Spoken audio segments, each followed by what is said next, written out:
Bet on Bears fans, another edition of the Chicago Bears podcast coming your way. Pat the designer, Courtney Cronin here at Hallis. A lot to get into on today's episode, Courtney. We got to talk about Ben Johnson calling out the practice standard. We got to see a little bit of practice today. Not much, more so the individual stuff, but take a look at some of what the Bears are dealing with injury-wise, who was and who wasn't there, even some of the people that were there, how good they looked.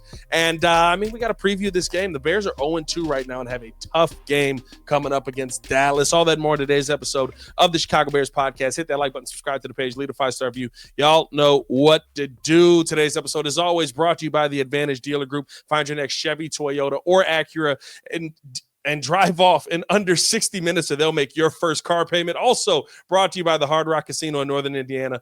30-minute Las Vegas-style gaming, 30 minutes from Soldier Field, I-80-94. I had a stroke there, Courtney. I can't believe you memorized all of that. That's impressive. I say it every day. I usually would have to read it off of something, but that was well done. Thank you. As I had a stroke all the way through it. Almost said that the wrong way. Courtney, we got to see a little bit of practice today. Indoor practice. That was interesting. That was 80 degrees out right now. It's a perfect day. Yeah. There's no weather that would have them indoors. I'm very curious to see when Ben Johnson talks on Friday, the justification after what we heard was a really intense practice. 2 hours, 15 minutes on Wednesday. Yep. And then they're inside on Thursday. So did something happen on Wednesday where it was like, whoa, we got to pull the reins back? And if so, it's like, how does that affect your preparation? You got to be straining through everything at this point of the season when you're 0-2 trying to get your first win. So that was just a little eye-opening. I was a little surprised by that. Listen, it was a non-padded practice. It looks. I don't believe this is a walkthrough. I think Wednesday. This is a good practice, but day for them. It was it didn't look like today was going to be the go hard day. And I truly wonder if it's what Ben Johnson said. Right, we saw a lot of things yesterday. He talked about how the practice is not at championship standard as of yet. And Courtney, listen, this could be a situation right now where he's saying we're going to find out who really wants to be here and who doesn't want to be here in the long run. I thought his statements yesterday were very eye-opening, especially going into that practice. And he knows what he's doing. Like when he told us about the Tom Brady thing, he's like, I'm an expert in coach speak or whatever that was about. And, he's also by way of that, he's an expert in knowing that he can reach his players through the media and put a message out there through the media. Him saying that they don't have championship caliber practice habits and then referencing some of those things he's not seeing, referencing things that are basic fundamentals. And he used the word youth football in there, like stuff that you learn at youth football that applies to right now. Yeah.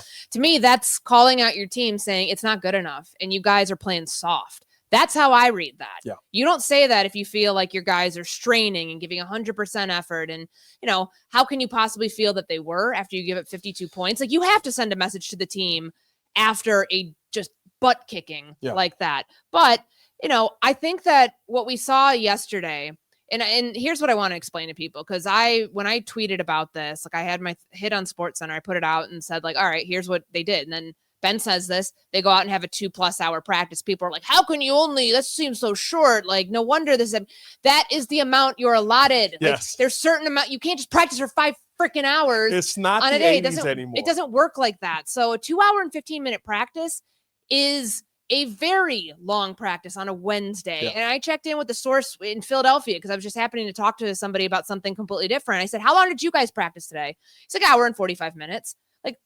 30 minutes extra in heat and an unseasonably warm Lake Forest right now. Yeah.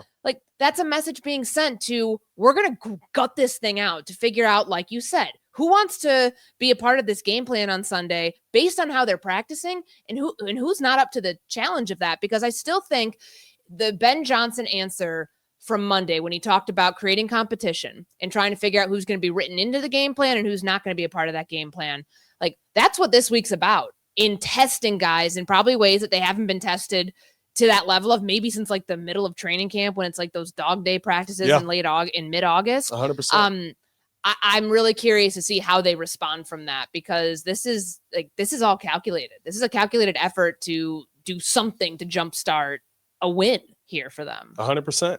Listen, 100%. I think that as we're heading into the upcoming weeks, especially with the bye week so early in the season. Me and you talked about this. There's going to be a lot of emphasis, Courtney, on, okay, these are the guys who are here that are willing to change what they have done in the past to be a part of what we want to do in the future. I think there's a line that Mike Dick has said, I know everybody breathe, I know a long time ago, but I do think it's very apt for the situation that Ben Johnson is in right now. We are going to win the Super Bowl. Most of you won't be here. That's just a new coaching regime. Sure. That's new coaching changes. And Ben Johnson, through these first few weeks, especially after a week like last week, where a 50-point game, you never want to give up 50 points. But a lot of that is like, okay, well, who are the guys that are still playing? Who are the guys that are still going all out? Who are the guys that are still trying to be competitive in this game? Because the game wasn't over when you went into the second half. I know a lot of people look at that 28-14. You had the ball first. You go out there and score a 28-21 football game. You're still in that game. That's not the team that we saw respond that way. And I think the response to those situations is what Ben Johnson is looking for right now. And that's, you'd look at the first two games, what's gone well for this team. We look at the offense. They've scored on those opening drives. Yeah. And then the second half comes out, 3 and out. I believe it was 3 and out in Detroit. Yep. Like same thing as it was in Minnesota, against Minnesota. Like, what is that? Is it a byproduct of effort? Is it a byproduct of mental stuff? Obviously, they had that false start there on that first drive in Detroit. Not great. So using these practices along with maybe some changes from what the coaching staff is going to have to do to get you ready for Dallas. That's at least like I guess like what's motivating them with some of their habits this week and trying to change things. And I thought Caleb said something, it makes a lot of sense. Cause like, I remember, all right, like to break this down. So like what needs to change? Yeah. Because you want tangible answers when Ben says, we don't have championship caliber practice habits. All right, well, what are you missing? And he goes into, ball security, rallying to the football, all of those things. Tyreek Stevenson said yesterday, it's an effort and a want to thing. When you hear it's a want to thing, that alarms me. That should alarm everybody. Like, you don't want it enough. Like, you guys lost 12 of your last 13 games. You don't want it enough? Excuse me? Like, that's not something I think that should sit well with fans. And I know that players a lot of times are going to talk in platitudes, not give you anything that's like a tangible thing. Like, because it's hard. Like when you're getting burned in coverage because the explosive plays, because you're not getting a pass rush up front and you're like, oh shoot, what do we need to do better? When it feels like I'm doing my job, but it's not resulting in results of me stopping the football team, the other team, and stopping the football player I'm responsible for on my defensive assignment, then it's like, all right, well, I've got to strain harder. I've got to go harder in practice. I've got to tax myself mentally during the week so I can then be giving the same effort, play 1 versus play 60 in a game. So I get all of those things, but I really appreciated what Caleb said about it more than anybody else yesterday, that, we're 0-2. Like we have to change something, because the more you keep doing something and the more you're not seeing results, that's a definition of insanity. Yeah. Like, I appreciated that somebody was willing to call it out, and maybe that's maybe that's pointing to the coaching staff. Maybe it's pointing to the players and execution. Like maybe it's pointing to all of it, but something has to change from what they're doing on a game preparation level. When you hear players talking about, we need to finish the game. Finish is a big thing. When you hear Ben Johnson talk about they played a little bit harder than us. Yeah. Okay. Then change your practice habits, because I don't know what else it is. Because right now it's too early to say the scheme is the problem. I think that's a fair thing. I think 100%. Right now it's execution issues that they have. And I would say the scheme did not cause you to give up 3 touchdowns in Minnesota in the fourth quarter to a quarterback who was starting his first game. It did not cause you to give up 52 points. No, and I think here's the thing, Courtney. Everything has been changed, right? The quarterback's been changed, the coach has been changed, and the scheme has been changed. Now it's starting to look at, okay, well, what else needs to be changed? Is everybody giving the effort? The one thing that I will say, and I hope that that's not the situation that we're in here, but Yurko talked about this when we had him on the podcast last week. You've quit before. We watched you quit on a head coach. Once you quit once, it's very easy to quit again. I don't think that's what's happening right now this early on, but I think that's what Ben Johnson is trying to identify. Who are the guys who aren't going to quit, who are going to be willing to change what maybe their comfort level is? Remember when he got here, the first thing he said was get comfortable with being uncomfortable. There's a lot of uncomfortability here, especially with the new system. The amount of pre-snap penalties we've seen, the amount of penalties that have just taken positives away from this team. At this point, it's not, listen, Dennis Allen's scheme didn't cause Montez Sweat's sack to be wiped off the board. That was a hold.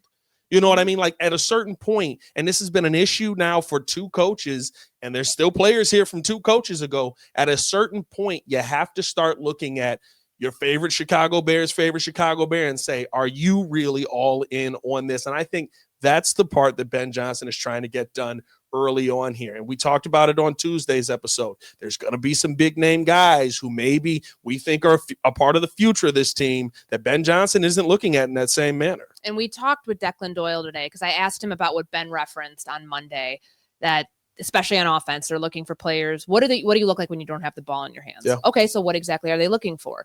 That when your teammate, when the ball is passed from Caleb Williams to whoever is not you, how do you respond in that moment? Are you running to a block? Yes. Are you powering through contact? If the ball, the whole idea that the best players play closest to the football, how are you making that? How are you, fulfilling that prophecy? Yeah. And it's now something I encourage every single person when you're watching back games and, watching the all 22, so you can see everybody, not just on the broadcast copy where you might not see a player giving up on something. Yeah. I think we're back almost to the body language conversation from earlier in the year when he was talking about like guys playing with great body language, like keeping that in mind in all of this too, because that factors into the want to, the effort, the straining, all of those things. I wonder, I wasn't expecting that we would have this conversation 2 weeks into the season. Well, I think that's the weird thing. I think the difference that we're seeing is very much like J-Mac talked about with the team that he was on. Remember 04-05, they go from Dick Duran to Lovie Smith. And there were a lot of pulled hamstrings. We're dealing with that right now. Mm-hmm. There were a lot of injuries piling up. We're dealing with that right now because what I'm asking you to do is very different than what the previous coach was asking you to do. J-Mac said he pulled his hamstring because when the ball was thrown, he had to go from the other side of the field where he was making his block all the way over here to go get a block now for Musa and Muhammad. That's a very different game than what we've seen previously. And there's going to be guys that just aren't used to that. Especially when you get beat, a lot of times you revert to the norm. And I think that's some of what we're seeing here early on and why Ben Johnson is looking at it and say, this is not our standard. What I love about it, though, is that he's trying to live up to this standard. And he's holding these guys accountable to this standard to the point where he's willing to call them out in the media that, hey, it starts back here. You don't figure it out in practice, you're not going to figure it out in the game. That's what we've been saying for how long now, Courtney, with, the penalties and all of these different things that have been happening over the years where it's like, yeah, but they did that in practice. So, I kind of expect to see this in the game. It's not just going to magically fix itself. Yeah, I mean, you practice the way you play, the way you practice. Yeah. You fall back to your baseline level of preparation. So I get why Ben Johnson has been focusing on that. I guess I'm just a little surprised that 2 weeks in, after it was such a focus of the offseason and such a focus of training camp, that we're talking about the little things like effort and how they're practicing. Yeah. Because that's what you had 6 weeks to perfect. And it shows you, though, because what the same issues that were happening day one of training camp, pre-snap penalties, were happening at the end of training camp on the last day. It happened multiple times in the first game, multiple times in the second game. And that's something that it's a part of their identity right now. And you're going to have to work on the fly to get rid of that. And I am really curious to see with this offensive line and knowing that, the Cowboys have a defensive front that doesn't have the best defensive, player, I think, in football. Doesn't have Michael Parsons on the other side. Yeah. But they do have a team that can get pressure, or at least players that are capable of getting after the quarterback. How does that look for the offensive line? I don't think they can afford, unless there's going to be changes that are made up front. I don't think that any of those players right now can afford another game that looks like it did with the chop block, with holding, with false starts, all of those things that are pinned to one unit. And it's not to say they're the only problem, but those penalties in Detroit that killed drives. started up front. And that's the same thing, but that's the same thing we saw in training camp. And to me, it's like, that's who they are right now. And Ben Johnson very clearly identifying that, saying we can't continue to be that way. Let's shake it up 2 weeks or 3 weeks or going into the third week of the season. Let's just hope it works, because I don't know what if this doesn't work. I don't know I don't know what the plan is of what you do if this doesn't. And I mean, the circumstances are that much harder now because of all the injuries they have on the defensive side of the ball. Courtney, I'll be honest with you. I think we're heading toward a situation where you may see some names that have talent that are sitting for names that are clearly less talented, but are more disciplined. Sure. And I wonder if that's going to be the case on the offensive line, on the defensive line. I think you could say that in both units. I mean, listen, like, would I sit there and say that the Bears are better without Tyreek Stevenson on the field? No, I'm not there yet. But if the Bears go out and they find somebody who's going to be less penalized in this game, you're going up against CeeDee Lamb this week. The QBR rating against Tyreek Stevenson is perfect. Dak Prescott's looking like MVP Dak yet again. You got CeeDee Lamb on the other side, who I would assume Tyreek is going up against one-on-one. Like, if you're out there and maybe you're the more talented player, but you're the player that continues to cost us in penalties, that you get a hold or whatever it is, I think you're going to head towards the point where Ben Johnson is going to say, well, this guy's disciplined. Yes, he's given up a little bit here, but we can run a play. We can have him in the right spot. We can scheme things up to make him better. And I think we saw that in week 1 with how Braxton Jones was. They used scheme. Braxton Jones didn't magically improve. He was getting bullied last week. But when I throw Theo Benedict out there next to him, or I throw Cole Kmet or Colston Loveland out there next to him, it gives Caleb Williams just enough time that if we don't have a pre-snap penalty, the operation works. Yeah. The ball goes forward. We never talk about the issues when the ball is moving in the right direction, and they're still there. You still have Braxton Jones getting thrown to the ground. You still have Darnell Wright getting tossed aside. You've still got Drew Dahlman struggling with a stunt, but now you've got a situation where your quarterback, at least in week 2, is able to make it look a little bit better because he's got the mobility to get out of the way. Your roof's got more layers than the Conspiracy Podcast. Is that a sandwich wrapper? Ah, yes. Vintage 1988. It really builds character. Avondale Roofing. Inspect smarter, dig deeper, and get to the core of your roof's health. And I do think that there is improvement from Caleb Williams. Yes. I know a lot of fans hear what coaches are saying right now, and it sounds marginal at best. That's like, it's not going to look like massive jumps week to week. Like what Ben Johnson said yesterday, and he like stood up to the side of the podium and kept doing the whole like physical, like, or I guess visual representation of what progress looks like, that it's not going to be a straight line. It's going to go up, down, but like hopefully crawling somewhat in an upward direction. I think there's a lot of encouraging signs that, knowing what this defense in Dallas just did, they allowed the freaking Giants, who right now are on par with the Bears, both winless teams, they allowed them to score 37 points. Yeah. If you're Chicago and you see that, and you know that you have a coach who his Lions teams have had success outside of that one game in 2023, his Lions teams have had success against Matt Eberflus's defense, then this should be a week that you are in a prime opportunity to get Caleb to take another step, to use what he's learning right now about making sure his eyes are in the right place, about mastering his footwork, about timing and rhythm and getting rid of the ball quicker. This is a good opportunity to put all of that into the game plan and expect that your quarterback's going to be able to execute it. Like I understand they've got injuries right now, but they're not completely overmatched in this game. No. And I feel like this is your measuring sticks are going to become much shorter. Like, this is a good, like, on par with the Dallas team that, yes, might be a little bit, I mean, they've got one win here and they got in a shootout to get that win. We don't know if the Bears can get in a shootout and get in a win yet, but get to a win yet. But I just feel like these next 2 games, Dallas and the Raiders, before you go to Washington, and obviously Jaden Daniels isn't playing this week, but like, who knows if he will then. Like, this is your chance. Yeah. Because if you don't do it now, when are you going to do it? And I think that's the big thing, Courtney. Like, heading into this week, there's a lot of like, oh, you know, we don't have a chance in this game.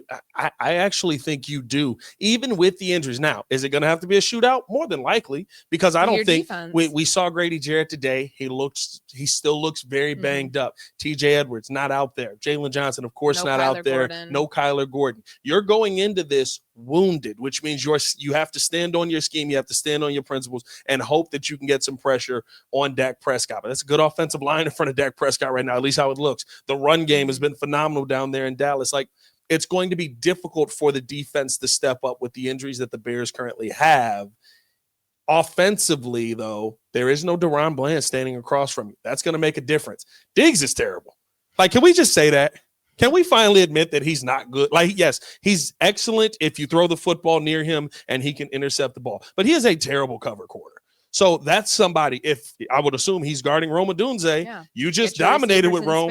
You should be able to get involved. Ben Johnson talked this week as well about getting the tight ends more involved and how that falls on him. Like, this is a game where offensively, if you can kill the pre-snap stuff, which we haven't seen them be able to do as of yet. I guess in theory it was better. They went from 12 to 8 pre-snap penalties. That's I think 5 of the 8 were on offense. Yeah. So we're not great. In theory, we're moving in the right direction, but one kind was of not because really. Cairo kicked it out of bounds. So there's 1 special teams, then That's true. 2 were on defense. So yeah, but I mean it's way too many on offense. It's you got to keep moving in the right direction, but this doesn't feel like an insurmountable a game that you're going into. And I'll be honest with you, if you can keep it close, I actually liked what we saw from DeAndre Swift in week 2. I thought he did run the football better, and that gives you that opportunity for play action. That gives you that opportunity to just kind of attack them and let the offensive line do what they're supposed to do best and road grading guys in front of them. Like, that's a place where it feels like the Bears can be comfortable this week.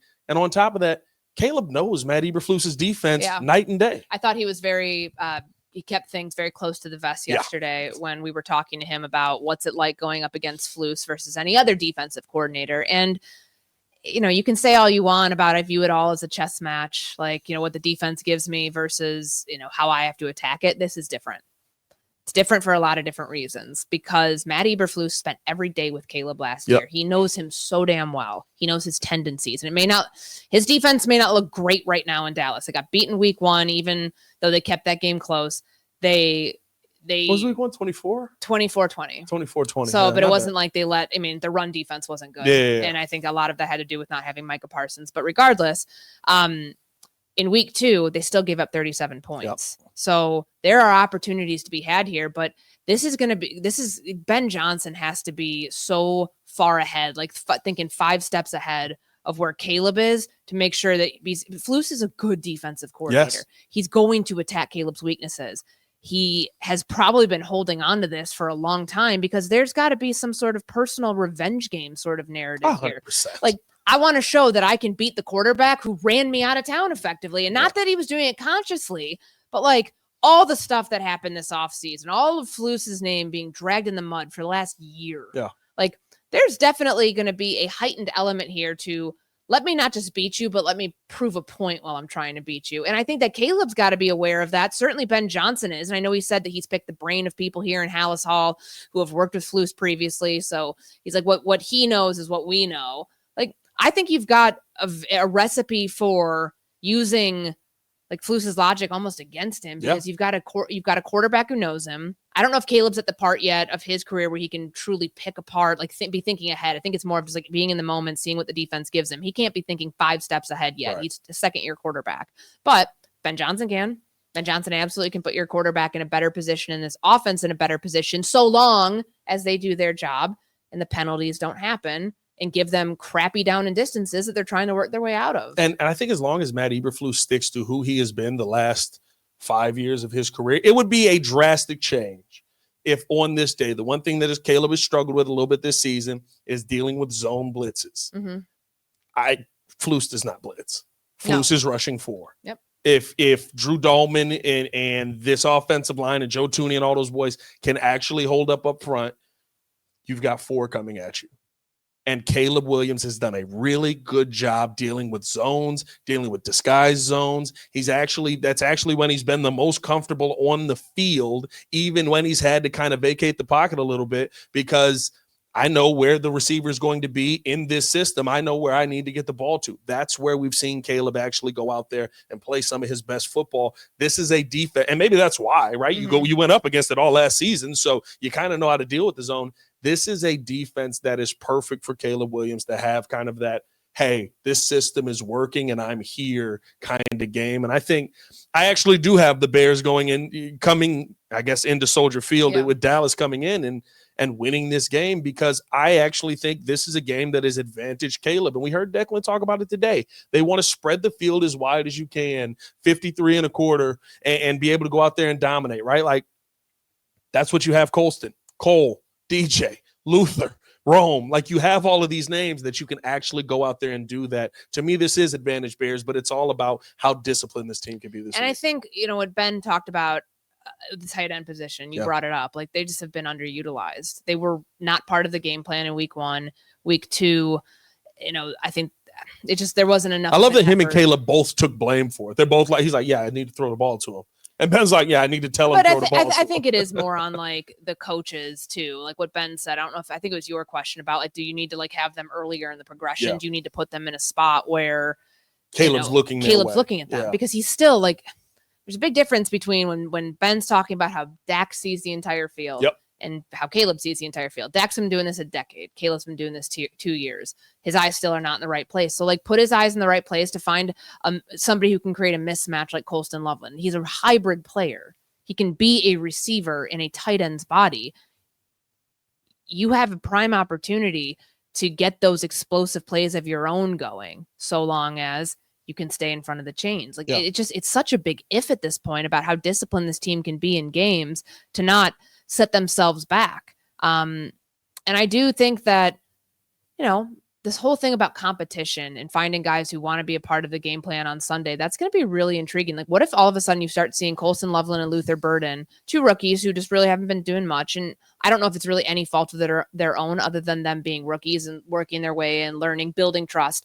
But you start to see some veteran players not get opportunities over the young guys. Well, I think, if I'm not mistaken, and correct me if I'm wrong, that was what that response was too about the competition. It was about the rookies getting involved, which to me I took as, okay, so they're not on the right page right now. And Luther Burden and Colston Loveland both missed some time. Luther Burden more than Colston. Mm-hmm. So maybe that was it. I mean, Courtney, we were in the last week of training camp, and Caleb was still telling Luther where he needed a motion to and where he was going. So there was a lot of catching up that had to happen there. I felt like that was, kind of a shot at them. Hey, you want to be on the field? I'm not just going to give you this spot because I drafted you. I'm giving you this spot if you work harder than the guys that are ahead of you. And we talked about that all season. How does Luther Burden take Olamide Zaccheaus in this rotation? How does Colston Loveland become the number 1 over Cole Kmet in this rotation, where we know those are veteran guys that just go out there and they do their job, and they do their job well? You got to get to Cole, but like when the ball has been thrown to Cole this season, he has a tendency to catch it. Mm-hmm. So it's going to be interesting to see what this Bears team ends up doing heading into Dallas. What's your prediction for this? You got a Bears win? Or are we 0-3? I did not pick them to win week 1.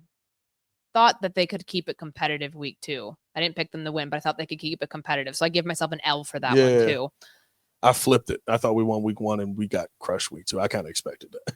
I feel like with Flus's defense, like that was a bad performance against the Giants. Like it was shockingly bad. I just don't know if the Bears can sustain a shootout right now. Like especially with how damaged they are on defense and just injured. But yeah, I'll go ahead and I'll say that I think that they finally bounce back here, that you would like to think all that they've been doing at practice this week will pay off on the field, because why else do it? Why else try to go that drastically, like complete course correction going into week 3 if you don't think that that's going to yield results? Let's say 34-31. Oh, big game. Shootout. Big game. Shootout. I just think Dallas is going to put up a lot of points. Yeah. And the Bears are going to get the ball back on offense more times than not, because he was targeting CeeDee Lamb at 11 targets last week. Shout out for my fantasy team, by the way. Yeah, no, I mean, you're feeling pretty good if you have him, if you have Jake Ferguson, if you have George Pickens. Yeah. They're explosive. Yeah. I don't know if the Bears can match that explosiveness yet, but they're going to have to. They're going to have to find ways to generate those big plays, maybe scheming the ball out of Caleb's hands quicker and just hoping that you can get someone like DJ Moore in space to then make guys miss. That's the one thing we really haven't seen that much of. And I know it's because they've been playing from behind, certainly the last 5 quarters. Ben Johnson was like at his best in Detroit when he got his receivers in space and gave them time to make guys miss. When you're at the top of your route and you have, all the time to put on an extra move on another player, and then you're gone. Like, can we see them do that? Can Caleb and the timing of his passes, now that we feel he is getting better with certain things, can they do that and put him in position to create those explosives, to manufacture them? I think going into this game, we feel like we have the coach that can scheme against Flus. I think we know that. We saw it a million times. Yeah, outside of that one game in 2023, they were really good against. It's been bad. I think we have the weapons to go out there and do it. The question is, does the quarterback get the football to those guys on time, on target? And does the offensive line, sit still until he's actually able to do it? We'll find out. Which, hey, let some false starts go. We saw what the Eagles got away with. Like, let's just line up off sides. It doesn't matter anymore. We're not even playing rules football. Let's just go out there and have some fun. Backyard football. Hey, we appreciate y'all for tuning in and showing love as always. Hit that like button, subscribe to the page, leave a 5-star review. Y'all know what to do. For Courtney Cronin, it's your boy Pat the Designer, back at it again. Y'all stay safe out there, Chicago. Bear down. One love. Peace.